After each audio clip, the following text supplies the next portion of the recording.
you have the power to shape your future. That's the right to vote.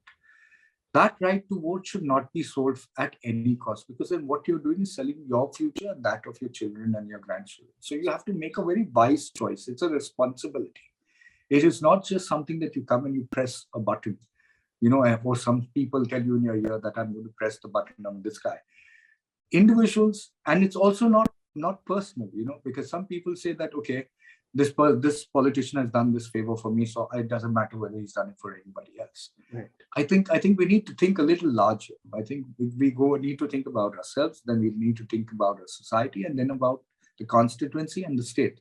So voting is a responsibility, and I think we need to do that diligently in the interest of our future in the constituency and the state and in the country.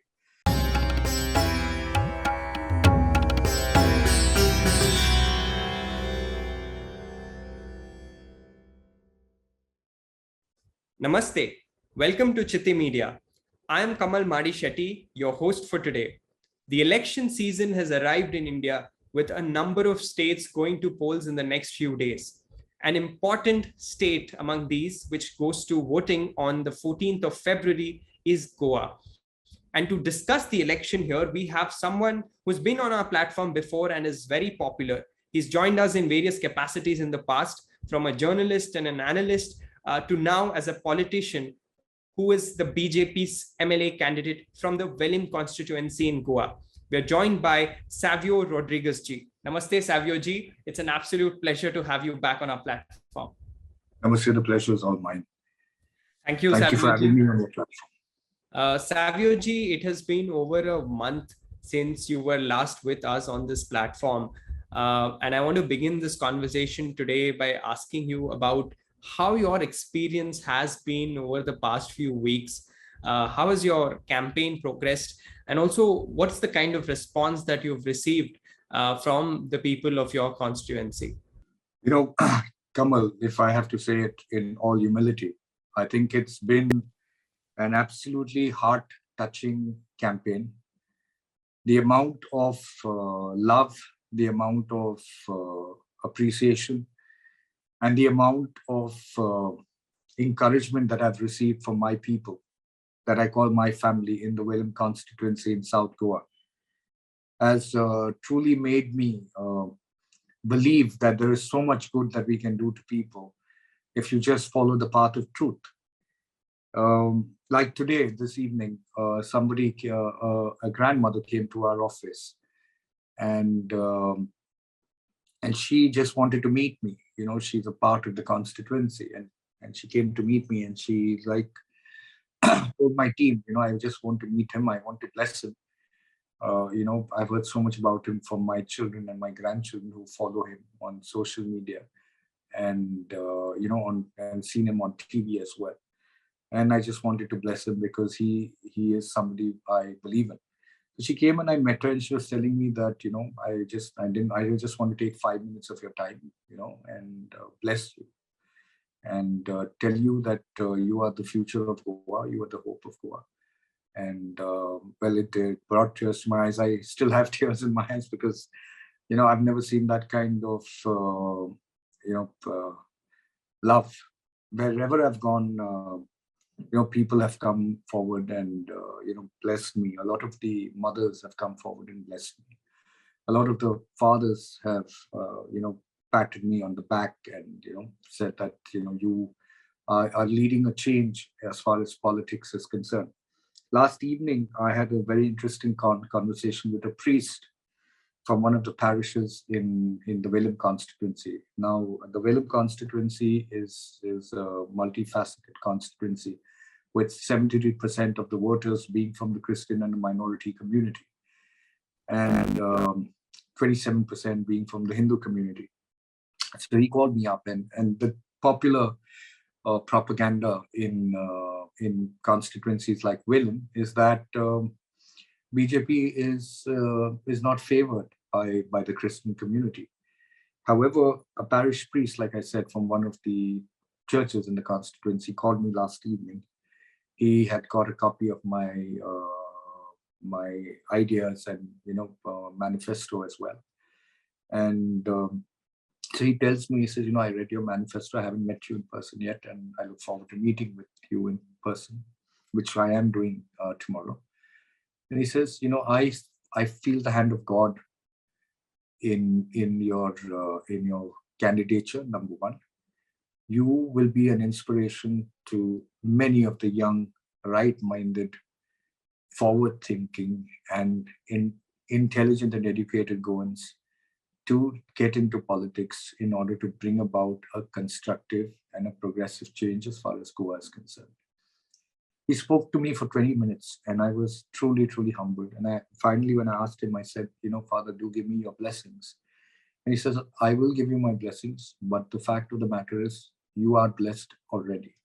So there is a hand of God in what you're doing.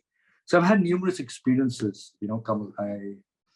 I've had a place where Gao Matas have been following me when I went into the villages, and like protectors, they've been behind me. I've had dogs who, when I've gone to certain places where they've stood next to me and felt like some protective. So it's been a very spiritual experience in the actual sense. I think what we have done, my team and our strategists together, is we wanted to redefine how politics and political campaigns need to be conducted. We've met with a lot of people. There are about 11,080 houses in my constituency. We have so far covered till today about 9,200 homes on a door-to-door campaign. And we will complete the other within the next 48 hours. So we met a lot of people. They are appreciating the fact that I come not from a political background, but from a journalistic background. A lot of the youth are somehow inspired. But most importantly, what we've done is we've not made a lot of noise, Kamal. We are not people who make a lot of shusha with passion and mics and all. We've been going to homes, talking to people, getting families into homes and neighbors coming into homes. More so, there's a huge support base from the educated class in my constituency that says that finally somebody of some educated background and some experience at not only a local level but nationally and internationally with his enterprise, with his journalism, is actually contesting the elections and adding value to what should be political discourse in Goa and as well as India. So I am truly humbled. I think win or lose is primarily a destiny, and I believe that I will win the hearts of the people of Velim constituencies. I will win the hearts of people of Goa, because that's what I sought out to do. I never got into politics because I wanted to sit in the seat of power or use it to accumulate wealth. I already have those things.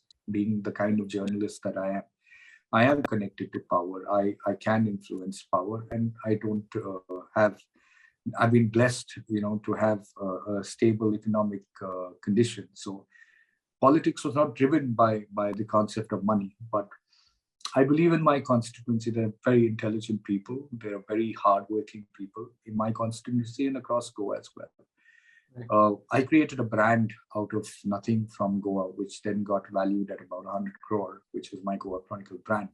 And now we have a tie-up with ITV Network. So I think I just want to be inspirational and to my people that together with your strength, because eventually a politician, Kamal, is nobody without the people, the power of the people. And I just want to be able to collect that power in a position and bring it to a point where we can actually move to socio-economic progress as far as Goa is concerned. There are many things that Goa needs as a state. There are many things that Velim as a constituency needs to evolve. We were, as a state and a constituency, state Goa was always doing very well. And we continue and to have that promise to do well. Velim as a constituency or as a village republic in the olden days prior to to the liberation was also a very powerful constituency of highly educated people. Doctors, lawyers, priests actually came from the Velim constituencies, and they were very, very educated. Even in my movings around in the constituencies, I've realized that many of our youth are educated. I mean, MCOM seems to be the highest education that they get, and they get into their PhD and all. So that's the level of the youth over there in the Velim constituency. So I'm not competing with the other politicians. The other politicians, people are aware of what they are, what are their drawbacks, what are their plus points. I'm just still taking my message to them that this is what I'd like to do. I've even told the politicians that, and their people that I would have interacted with, during the course of the campaigning, that eventually, it's better that you guys who have tried it before at least come out and support me, because at least I have a vision to make Goa different, where we all benefit. There's no point in us being children and fighting with each other. Eventually, everybody wants to see a constituency grow. If your purpose is to make money, then that's a different issue. Your own wealth. If you want to accumulate your own wealth, that's a different issue. I think my wealth is the people. So I've made a commitment to myself, to my family, to my people, that along the way I will accumulate wealth of people, not wealth of money. And that's the journey that I began to come. Absolutely, Savio ji. It's a very beautiful journey. And it's always heartening to see when a leader like you gets the kind of love, somebody who's been a journalist, somebody who's been an entrepreneur, who's educated, who's full of ideas for your constituency and for Goa. So it's very heartening to know that. Savio ji, I want to shift subjects a little bit now and talk about the BJP's preparations and how the party's campaign have been going on in different parts of the state. We are in the run-up to the election, and just a few days. How do you look at the BJP's preparation for the election?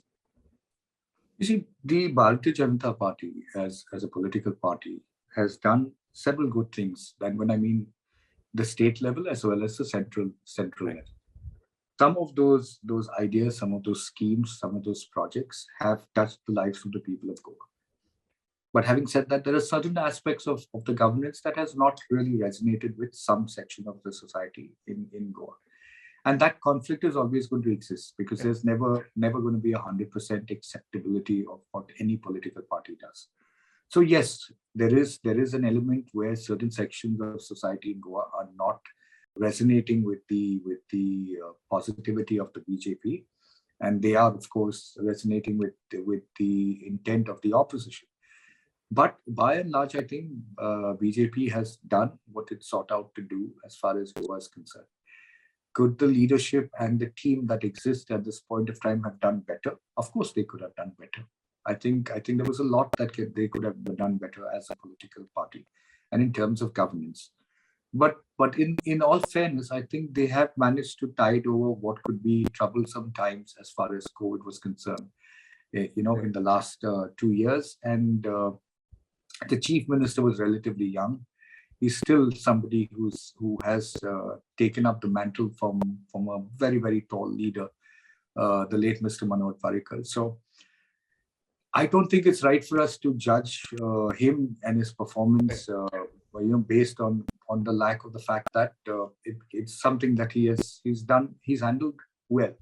Yes, there are many disappointments in certain sections of the community that they have with the chief minister. But I think even though Mr. Manoj Parrikar was one of the tallest leaders, there have always been people who were critical of him, because a critic's nature is to be critical, and there's nothing you can do about that. But there have been certain faults of the BJP government, which I think they've understood, and I think they want to correct it. And if they don't correct it, in course of time, then it might be something that might not really all go well for them in the future. For example, constituencies like in South Goa, the constituency that I come from, the Velim constituency, it's one constituency where none of the leaders in the BJP government has come to the people in a very long time. Like the CM, for example, or the deputy CM, or the two deputy CMs, or even the party president at a larger level. So these points matter to the people at a ground level. But I guess that was something because these constituencies in Salsett and South Goa were never really highly BJP positive. They were always, very strong Congress bastions. Having said that, I can tell you, like one of the people we met yesterday is a village deep into my constituency, and it's a very beautiful village. So I went and I spoke to almost about 20 people in a casual conversation for the evening. And they told me that you're the first BJP leader to even come to our place. So I was a bit surprised by that. So these are certain fault lines that some have as a politic, and we have as the BJP in Goa. But these are fault lines that will be recognized, and I think over the course of time they'll be corrected. One of the largest inspirations for Goa has always been Manoj Parrikar. So many people continue to hope and aspire for leaders like Manoj Parrikar to take over, and a new Manoj Parrikar to emerge in Goa. Yes, there have been allegations of corruption against the BJP government. And those allegations are like every allegation. They have to go to the court for, to the process of proving one allegation against another. But by and large, I think people will repose the faith in the BJP. And we will cross the magic number that we are looking at. And if we fail to cross the magic number that we're looking at, it's only a message that there is something wrong that we have done, and we have to correct ourselves if we want to gain the confidence of the people. That's how I say it. But I believe we will cross that magic now. Right. Savio ji, I mean, you mentioned a whole range of issues, and also going forward, even after the election, what are some of the policy measures or governance initiatives that you think Goa needs in its developmental journey going forward? Kamal, I think one of the most important aspects of Goa has been its environment. It's been its ability to balance modernity with environmental sensitivities. Right. And I think that is something that we need to pay a little attention to, because this vague idea that almost all political parties, including the BJP, which I come from now, have is that we have to convert Goa into a Macau or a Shanghai or a Hong Kong. And I think that's absolutely an absurd thought process.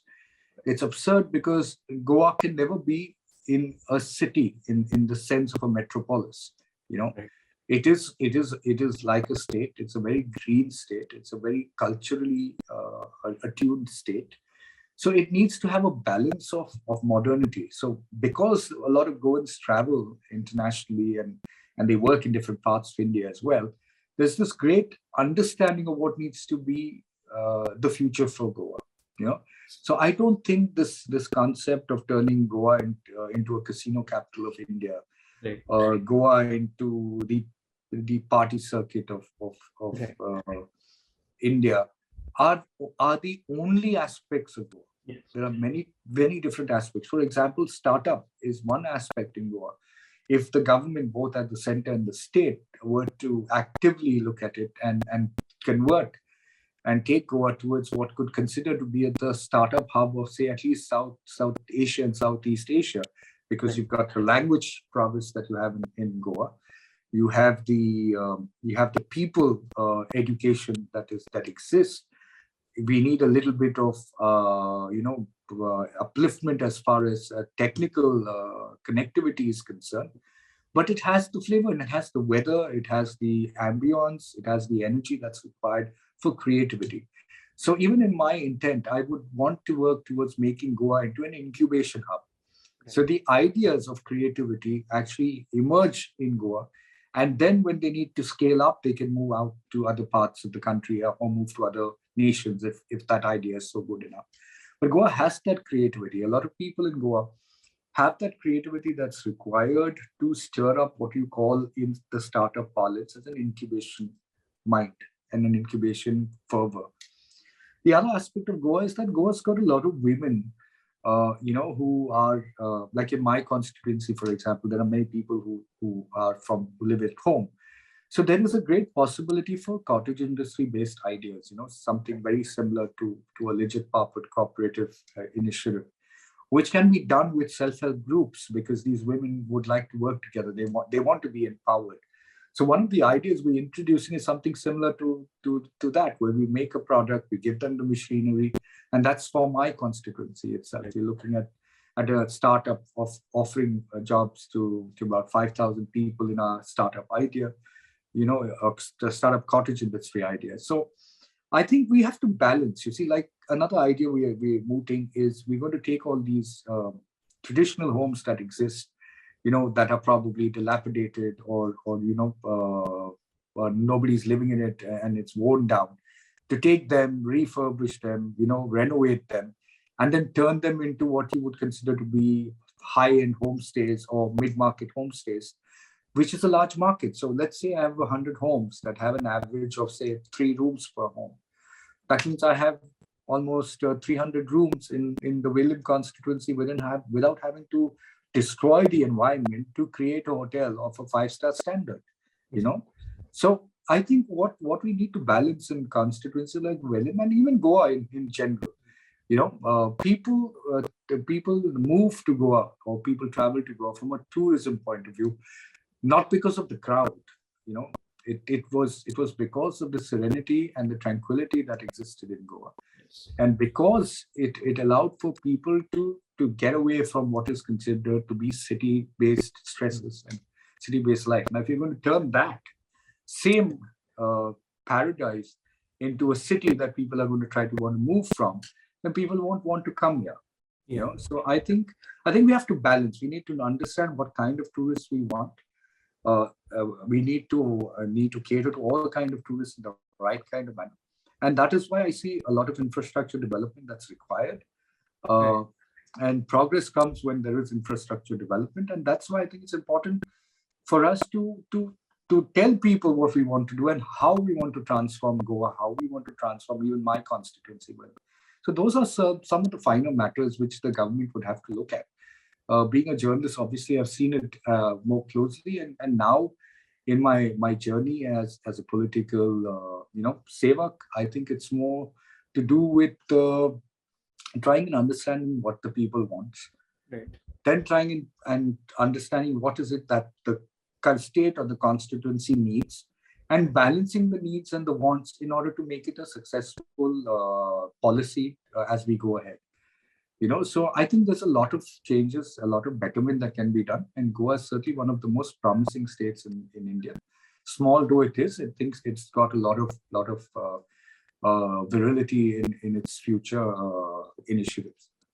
Absolutely, Savioji. I think there's so much potential, like you've pointed out, and there's a need for a very nuanced and balanced approach, as you've suggested, that puts all of the different requirements from infrastructure to maintaining harmony with the environment and ecology. I think they're very important points. Savioji, before I end this conversation, I wanted to request you to leave a message if you would like to address to your members of your constituency, but also Goa in general. What is it that you would like to tell them? You see, Kamal, the message that I've been giving a lot of people, even through my videos, is that your power to vote, your right, to exercise your right to vote, it's a power. Elections about the power of the people. That power is very sacred. That power is very, very bound by your responsibility and duty. Therefore, selling it for money, 1,000 rupees, 2,000 rupees, 5,000 rupees, that's not going to help you in the long run. You see, some of these politicians, and we've seen it by experience in Goa itself, that they will take your money, you will take their money, and later on, they will take 100 times more than what money you would have paid to sell your vote. So my only appeal to the people of Goa and the people in my constituency as well, that you have the power to shape your future. That's the right to vote. That right to vote should not be sold at any cost, because then what you're doing is selling your future and that of your children and your grandchildren. So you have to make a very wise choice. It's a responsibility. It is not just something that you come and you press a button, or some people tell you in your ear that I'm going to press the button on this guy. Individuals, and it's also not personal, because some people say that, okay, this politician has done this favor for me, so it doesn't matter whether he's done it for anybody else. Right. I think we need to think a little larger. I think if we need to think about ourselves, then we need to think about our society, and then about the constituency and the state. So voting is a responsibility, and I think we need to do that diligently in the interest of our future in the constituency and the state and in the country. So I've never come out in any of my campaigns belittling the politicians who are contesting, because I think everybody has a right to contest, number one. Yes, they are from opposing parties. I don't agree with all their ideologies, and I don't agree with all their points of view as well. But I have the right to agree to disagree with them, right? So I think we need to evolve. My whole idea of wanting to get into the political spectrum is to experiment on the basic aspect of a citizen. The basic aspect of a citizen is, if you are given a good candidate who doesn't believe in what would be traditionally political way of machination, as you would call it, where you could throw money and win elections, then would you have the courage to stand by that candidate, even though he will not give you that kind of money that would otherwise be thrown in politics? So I will only know whether that will be successful on March 10th. But I believe that what we have done through our campaign is showed not only the people in Goa, but also across the country, that to be a politician is not about the noise or the huge rallies that you do, where you pay people to come to your rallies sometimes. It's about reaching out to the people, because the real power is not with the politician. The real power is with the people. Absolutely, Savioji. It's a very beautiful message that applies, I think, not just to Goa, but the country in general. And every voter, I think, needs to realize, these nuances. You've put it very beautifully. Thank you so much, Savioji, for taking out time and joining us. And we wish you the very best for the remainder of your campaign and also the election day. Thank you so much. Thank you, Kamal. God bless you. Bye-bye. Thank you so much. Please remember to subscribe to us and switch on the notifications for this channel. For our other social media links, more content, and to support our work, please visit citti.net. Dhanyavad. Namaskar.